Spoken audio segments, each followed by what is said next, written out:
So you worked alongside Flood, was it? On Yes. a couple of PJ Harvey records. Yeah, White Chalk and Let England Shake. Yeah. So what's PJ Harvey like to work with? Is she as intense as her music is? She is. She's someone actually who I became more starstruck with her after the album was finished, just because her talent is so incredible. Right. And her brain is, she thinks about things sort of in such a unique way, which I guess that really comes through in her music. I mean, for White Chalk, she taught herself how to play the piano, so she's not writing the music with say in the same way that someone who had the knowledge of, how chord progressions work or whatever would do.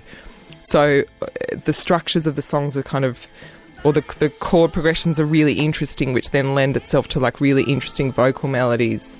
But everything's so kind of emotional and creates this amazing imagery, which again all just comes from her brain. And she can play so many instruments, and here's the one in a different place to everyone else, which again makes the kind of rhythms feel really unique.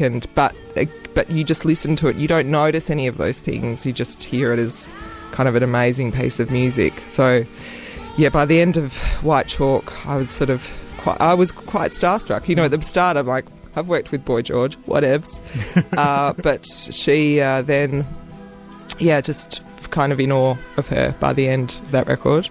I've often heard PJ Harvey described as the Boy George of English indie music. Was the only other person I could think of at that moment. You dropped all your names at the beginning of the interview. I know. Tony Collette and Nick Seymour.